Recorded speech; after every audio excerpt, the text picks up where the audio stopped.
A child was missing. Not just any child, but the son of one of the most famous men in the world. Charles Lindbergh, the celebrated aviator who had crossed the Atlantic. His infant son, only 20 months old, had been snatched from his crib. In all my years of work, I had never encountered a case so steeped in notoriety, and yet the dread it carried was the same as any other. When I arrived at the Lindbergh estate, the air was thick with fear. The baby's mother, Anne Morrow Lindbergh, was pale, her voice trembling, as she described the last time she had seen her son, safe in his nursery, just before she went downstairs. When they returned to check on him, he was gone. The crime scene was eerily calm, almost too calm. I was led to the second-story nursery window, which was slightly ajar. The first clue stood out immediately, a makeshift wooden ladder leaning against the side of the house. It was crude, but effective.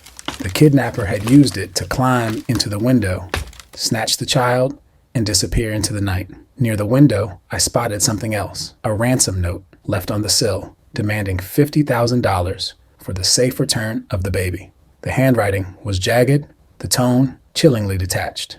As I examined the note, dread settled in my chest.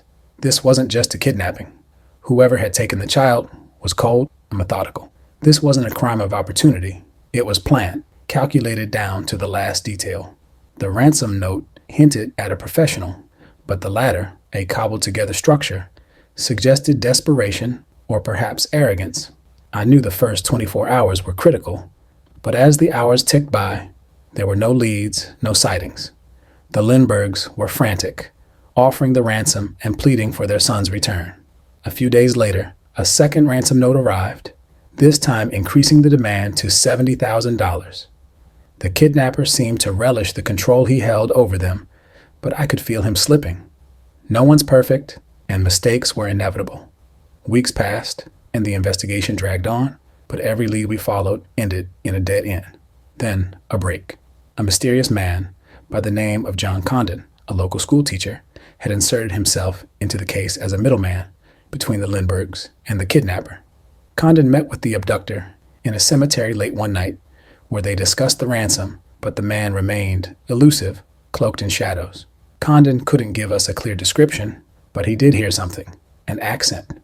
It was faint, but he believed it to be German. That was something. The ransom was eventually paid, and in return, a letter was sent indicating the location of the child. But when the police searched the spot, there was no baby, no signs of life. It felt like a cruel game, one where the stakes were unbearably high. Then, on May 12th, 1932, 2 months after the abduction, the case took a horrifying turn. A truck driver, stopping on the side of the road in the woods near Hopewell, New Jersey, stumbled upon the body of a small child. The remains were badly decomposed, but it was clear the child had been dead for some time.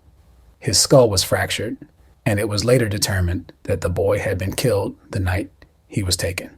All hopes of a happy resolution evaporated in that moment. The Lindbergh baby, Charles Augustus Lindbergh Jr., was dead. The autopsy confirmed the worst. The child had likely been killed during the abduction, the result of blunt force trauma to the head. The kidnapper's promises had all been lies.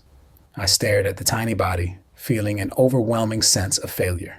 All the time we had spent chasing shadows, negotiating with monsters, it had all been for nothing. But I wasn't ready to give up. Whoever had done this was still out there, and he needed to be brought to justice. The investigation pressed on, and we began examining the ransom money. The bills were marked, and soon, small pieces of the puzzle started to fall into place. Some of the ransom money began showing up in gas stations and banks across New York. Every time, the bills were traced back to one man, Bruno Richard Hauptmann, a German immigrant with a criminal past.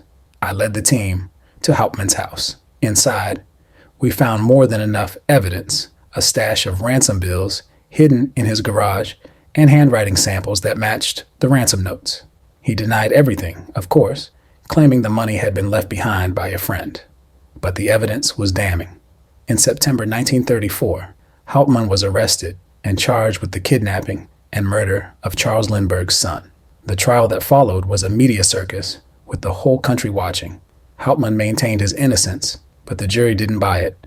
He was found guilty and sentenced to death. On April 3, 1936, Bruno Hauptmann was executed in the electric chair. Justice, if you could call it that, had been served. But the case left deep scars on the Lindbergh family, on the nation, and on me. We had caught the man responsible, but no punishment could ever undo the pain and loss the Lindberghs had endured.